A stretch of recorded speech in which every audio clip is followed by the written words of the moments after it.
Bismillahirrahmanirrahim. Assalamualaikum warahmatullahi wabarakatuh. Alhamdulillahirabbil alamin, al-wahidu fil khalqi wat tadbir, al-munfaridu fil khalqi wat taqdir, al-munazzihu fi kamali dhatihi anil tamthili wat taswir, walladhi la yakhfa alayhi ma fi ad-dhamir, ala ya'lamu man khalaqa wa huwal latiful khabir. Asyhadu an la ilaha illallah wahdahu la syarika lah wa asyhadu anna Muhammadan abduhu wa rasuluh. Allahumma salli wa sallim wa barik ala sayyidina Muhammadin wa ala alihi wa sahbihi wa sallim. Subhanaka la ilma lana illa ma 'allamtana innaka antal alimul hakim. Rabbana la tuzigh qulubana ba'da idh hadaitana wa hab lana min ladunka rahmah innaka antal wahhab. Amma ba'du. Alhamdulillah, senang sekali ikhwati fillah, saudara-saudaraku sekalian yang dimuliakan Allah. Hari ini kita berjumpa kembali membahas akidah mendasar, ya, secara mudah dan simpel. Kita mempelajari apa saja yang wajib bagi seorang mukmin untuk meyakini dalam masalah rukun-rukun iman. Rukun-rukun iman yang 6 adalah merupakan pondasi dasar keimanan seorang muslim. Apabila dia salah dalam mengimani salah satu daripada rukun iman ini, maka imannya tidaklah sempurna adanya. Kita masuk pada pembahasan tentang rukun iman yang selanjutnya adalah percaya kepada kitab-kitab Allah. Kita telah belajar panjang lebar tentang masalah ketuhanan, percaya kepada Allah, kemudian percaya kepada malaikat. Hari ini kita belajar bagaimana tuntutan bagi seorang mukmin dalam dia mempercayai tentang kitab-kitab Allah. Seorang muslim wajib dia untuk percaya bahawa Allah Subhanahu wa taala dengan kalamnya, mewahyukan kalamnya kepada para anbiya, para nabi-nabi yang dipilih oleh Allah di kalangan manusia untuk dijadikan seorang rasul, untuk diwahyukan kepadanya kitabnya, kalamnya. Jadi kitab-kitab Allah adalah wahyu yang diterima oleh seorang nabi, oleh seorang rasul yang dipilih oleh Allah dan diwahyukan kepadanya dengan perantara malaikat ataupun secara langsung. Nah, maka oleh sebab itu, saudaraku yang dimuliakan Allah, salah satu daripada rukun iman yang penting wajib kita yakini bahawa Rasulullah sallallahu alaihi wasallam dan para anbiya, rasul-rasul sebelum beliau itu menerima kitab Allah melalui wahyu yang diturunkan kepadanya. Jadi di dalam Islam kita meyakini adanya wahyu dari Tuhan, bahawa Allah Subhanahu wa taala telah berbicara dengan nabi, mewahyukannya melalui para malaikat, kitab-kitab yang kemudian kitab itu menjadi pedoman bagi umat manusia. Di sini adalah betul-betul perbedaan antara kitab hasil daripada karya manusia dengan kitab hasil daripada dengan kitab yang merupakan wahyu daripada Allah yang menjadi tuntunan daripada kehidupan. Nah, di sini perbedaan mendasar, bahawa agama percaya akan adanya, agama Islam percaya akan adanya wahyu, bahawa Tuhan, bahawa Allah mewahyukan kepada para rasul kitab-kitab untuk menjadi pedoman hidup. Adapun kitab-kitab yang ditulis oleh manusia bukanlah merupakan wahyu daripada Tuhan, oleh sebab itu tidak bisa dia itu menjadi petunjuk pasti untuk kebenaran dalam kehidupan manusia. Jadi wahyu dengan demikian memisahkan antara hasil pikiran manusia dengan yang merupakan kalamullah. Kitab-kitab Allah, kenapa dia menjadi teladan, menjadi pedoman, menjadi cahaya, ya, bagi manusia? Karena dia bukan hasil kreasi manusia. Kreasi manusia, hasil pikiran manusia sangat terbatas karena sifat manusia sangat terbatas. Maka kitab yang dihasilkan oleh manusia juga tidak akan bisa menjadi pedoman untuk selama-lamanya bagi manusia. Allah Subhanahu wa taala yang menciptakan manusia, yang memiliki sifat yang tidak terbatas dan mengetahui apa yang perlu bagi manusia dan apa yang baik baginya, hanya melalui wahyu, melalui Allah, melalui wahyunya lah kita bisa mendapatkan pedoman hidup dalam kitab yang diturunkan kepada anbiya, dan itu pasti akan menjadi kebenaran yang tidak diragukan. Ini adalah konsep dasar sekali bahawa di dalam Islam adanya wahyu dan adanya kepercayaan, keyakinan akan kitab-kitab yang diturunkan. Nah, secara umum, hal pertama ini adalah wajib kita yakini bahawa Allah Subhanahu wa taala memilih para anbiya dan rasulnya untuk diwahyukan kepadanya kitab-kitab. Lalu poin yang nomor 2 adalah kita meyakini bahawa sesungguhnya Allah menurunkan kepada para rasul kitab-kitab dan suhuf. Jadi kitab yang kita tahu bukan cuma Al-Quran saja, ya. Tapi kewajiban secara umum wajib kita yakini bahawa Allah menurunkan setiap rasul itu adanya kitab ataupun suhuf-suhuf yang disebutkan di dalam Al-Quran. Ada kitab dan ada 4 kitab yang merupakan ini nama-nama yang Allah sebutkan di dalam Al-Quran secara jelas, dan ini wajib kita yakini. Jadi kita meyakini bahawa kitab diturunkan oleh Allah kepada para rasul yang banyak, sejumlah para rasul, sejumlah itulah kitab-kitab diturunkan. Cuma kita tidak tahu semuanya berapa jumlah para rasul. Kita tidak tahu semuanya berapa jumlah para rasul yang diutuskan oleh Allah. Begitu juga oleh sebab itu kita tidak tahu berapa jumlah kitab.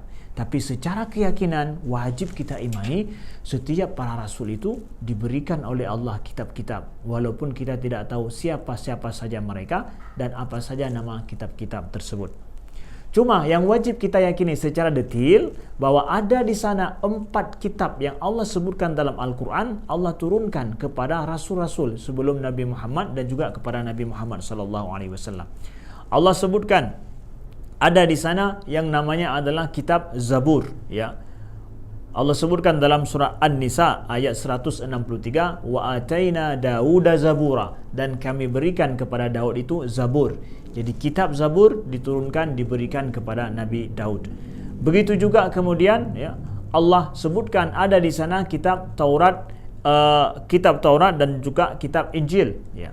Allah sebutkan di awal daripada surat Al-Baqarah, nazzala 'alaikal kitaba bil haqqi musaddiqan lima baina yadayhi wa anzala at-taurata wal injil, ya. Dialah yang telah menurunkan kepadamu wahai Muhammad Alkitab, yaitu Al-Quran secara benar, ya, yang membenarkan terhadap kitab-kitab yang terdahulu. Apa itu? Dan Allah menurunkan wa anzalat taurata wal injil, dan Allah menurunkan Taurat dan juga Injil. Secara namanya Allah sebutkan langsung dalam Al-Quran, ada Taurat, ada Injil. Dan ini wajib kita imani secara detail. Jadi kalau orang nanti menyatakan bahwa apakah Taurat itu apaan sih?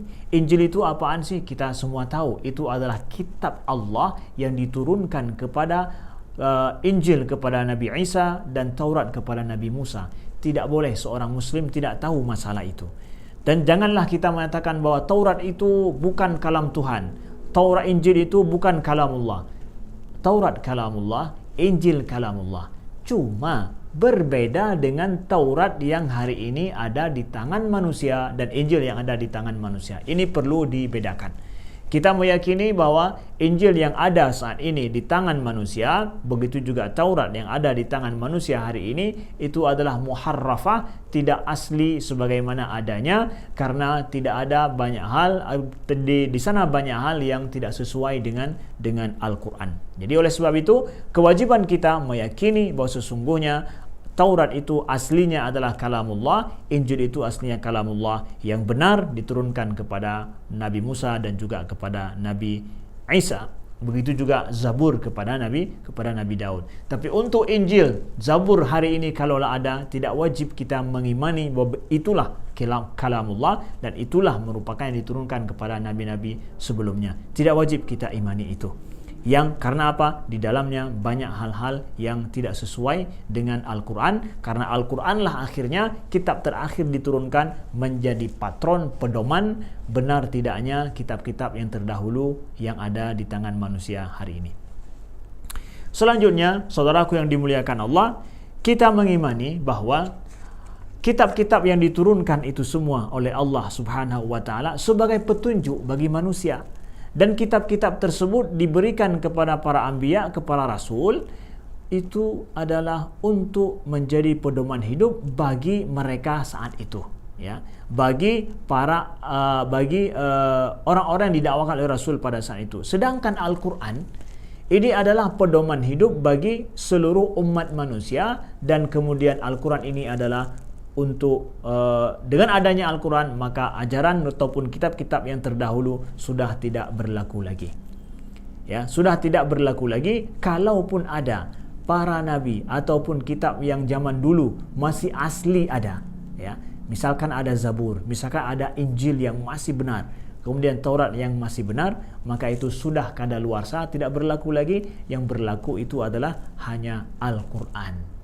Al-Quran saja. Maka oleh sebab itu kita meyakini Al-Quran sebagai kalamullah yang diturunkan oleh Allah kepada Nabi Muhammad sebagai Nabi yang terakhir, petunjuk bagi umat manusia yang terakhir, yang la ya'tihil batilu min baini yadayhi wala min khalfi, yang tidak ada kesesatan, tidak ada penyelewengan dan tidak ada yang salah dengan Al-Quran, baik dari depan ataupun dari belakang. Semuanya adalah nur, hudan wa nur. Semuanya adalah petunjuk dan juga cahaya bagi kehidupan manusia. Dan Al-Quran dengan demikian adalah menjadi kitab terakhir, pedoman hidup bagi manusia sampai hari kiamat, sampai hari akhirat. Kita wajib meyakini Al-Quran itu adalah kalamullah, diturunkan kepada Nabi Muhammad, petunjuk bagi seluruh umat manusia yang tidak ada la raiba fihi, tidak ada keraguan di dalamnya, hudan lil muttaqin, petunjuk bagi orang-orang yang bertakwa. Hanya melalui Al-Quranlah seseorang yang ingin masuk syurga melalui Al-Quran. Seseorang yang ingin percaya kepada Allah, beriman kepada Allah, dia wajib percaya dengan Al-Quran dan mengikuti Nabi Muhammad SAW. Jadi tidak bisa ada hari ini orang yang mengatakan bahwa saya seorang Muslim, saya percaya kepada Tuhan, tapi saya ikut pada Taurat, saya ikut pada Injil, saya ikut pada Zabur. Tidak bisa. Karena apa? Itu sudah kadaluarsa, sudah ada kitab lain diturunkan oleh Allah meralat semua kitab-kitab yang terdahulu. Inilah pedoman kita untuk saat ini sampai hari kiamat. Siapapun dia harus beriman dengan Al-Quran, harus beriman dengan Nabi Muhammad. Dengan itu adalah dia masuk ke dalam Islam dan mengikuti petunjuk-petunjuk dari Nabi Muhammad SAW. Inna ad-dina 'indallahil Islam. Sesungguhnya agama yang diridhoi di sisi Allah itu adalah agama Islam, lengkap dengan pedoman Al-Qur'annya dan juga dengan nabinya Nabi Muhammad sallallahu alaihi wasallam. Itulah keyakinan kita. Di akhir daripada ini, mudah-mudahan Allah jadikan Al-Quran itu adalah rabi'a qulubina, ya, betul-betul menjadi Al-Quran itu pedoman bagi hidup kita, dan kita jadikan Al-Quran adalah sebagai yang akan membawa kita nanti ke jalan yang benar. Belajarlah Al-Quran, dekatkan diri dengan Al-Quran, patuhilah semua yang Allah sampaikan di dalam Al-Quran, karena itu yang menjamin keselamatan kita di dunia dan juga keselamatan di akhirat kelak. Sekian, terima kasih. Wallahu a'lam wa nisbatul ilmi ilahi aslam. Wassalamualaikum warahmatullahi wabarakatuh.